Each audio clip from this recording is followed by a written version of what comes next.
โอ้น้อมือนี้ตื่นแต่เศร้าลืมห่อเขามากินพี่น้องเอ้ย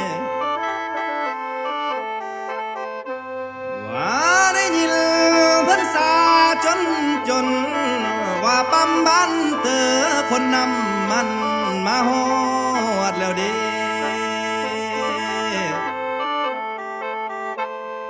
โอ้ยแค่บ่ทันได้ถูกหูตาบ่ทันได้ลางยามแต่ทางผู้มาก่อนนั้นจิเติมน้ำมันหมดก่อนพี่น้องเอ้ยหอยก็เลยปวนเข้าต่อคิวเอานี่แล้วมือนี้แควผู้มาแต่เศร้าบ่ทันได้กินง่ายดอกเด้อจนว่าฮอดสายน้ำมันพัดมาหมุนจอยเหลือเจอเด้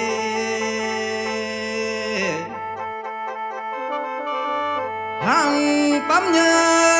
ะปั๊มหน่อยเขียนป้ายหอยว่าบ่มีน้ำมันแล้วคิ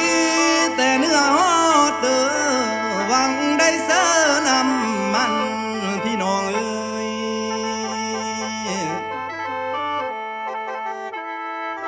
น้ำเบิ่งแม่ดู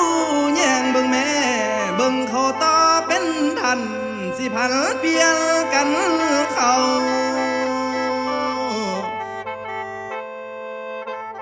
อีต้นแดดก็ฮอนอบเอาพากันต่อคิวเขาเพื่อเส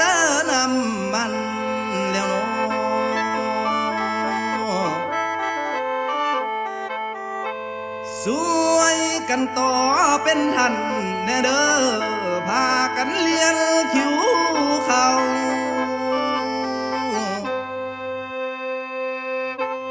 นายว่าขันผู้มาแต่เศร้าจิได้เติมไว้ผู้มาสวายจิได้เติมสา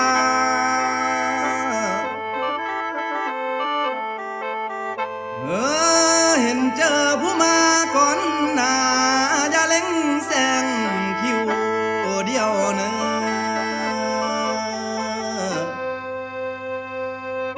โอ้น้องอิสราเอลอิหร่านเป็นกงเงาอเมริกาผัดมาต่อก็สงครามอยู่ทางพุ่นโลกาจนไว้วันพี่น้องเอ้ยน้ำมันเลยขาดปั๊มย้อนสงครามตะเวนออกพี่น้องเอ้ยซอกบ่มาบ่ได้น้ำมันเสือที่บ่มีแล้วเด้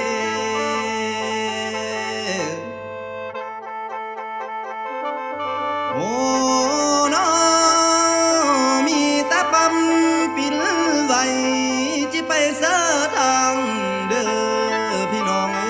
ยขอนำแม่ขันบ่มีแท้สายลำสิบ่ว่าดอกเด้อ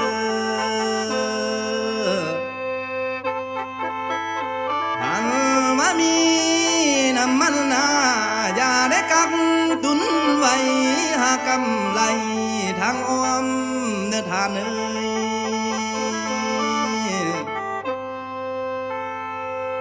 ้ยเห็นเจอผู้มานังลมสิซ้อมเสน้ำมันทานเอ้ย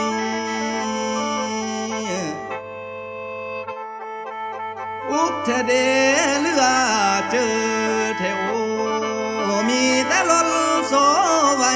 นำมันบ่มีเสื้อทาเนย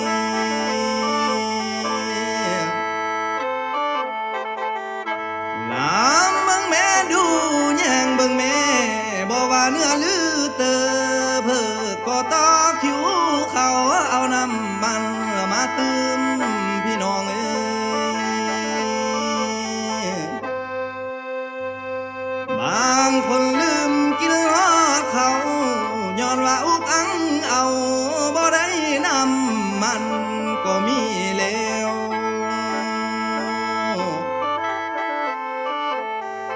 โอ้น้อเจ้าอ่อนทนกันน้ำมันเข้ามาตื่มก่อนเนอ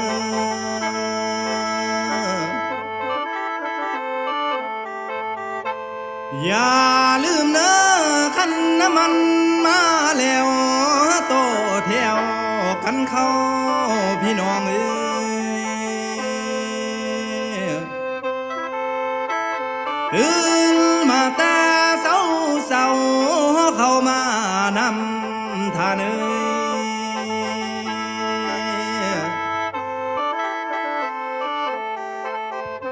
เหลือเจอเด้น้ำมันขาดไหลปั๊มราคาผัดสูงขึ้นแล้วเนาะหากันบืนซอกเงินมาซื้อเงินนั้นจนบ่ยังพี่น้องเอ้ย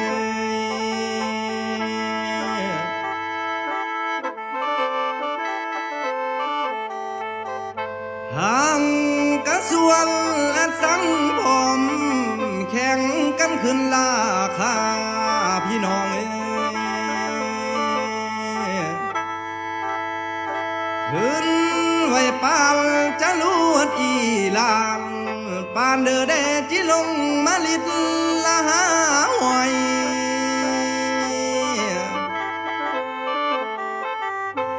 บาทตอนลงพันลงควาย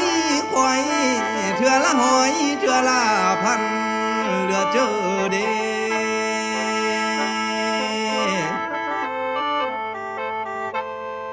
โอ้น้อคันมาเว้าไปหลายเฮาเฮ็ดเองพันบ่ได้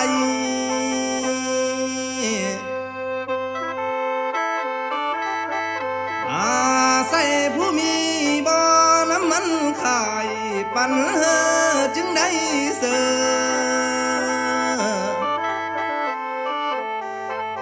ฝากเธอพี่และน้องอดทนต่อคิวเนอ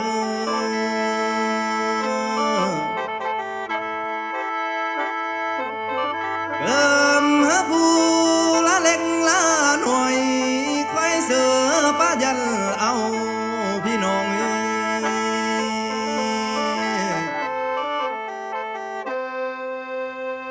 โอ้น้อพ่อมาฮอดนี่หม้อปีพัดเมื่อยแขนแล้วน้อหม้อแขนพัดเมื่อยก่อย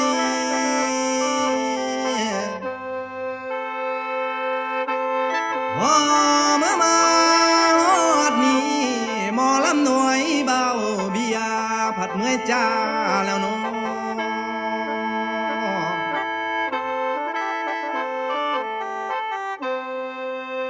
ฮัลว่าลำก่อนนี้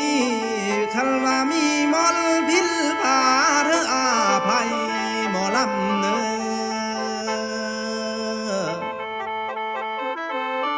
ผิดพลาดเธอผู้สมทั้งหลายอาภัยหมอลำหน่วยคันว่าพิลเล่งหน่วยเฮอทิมเสอองค่าผู้เนื้อสายจิ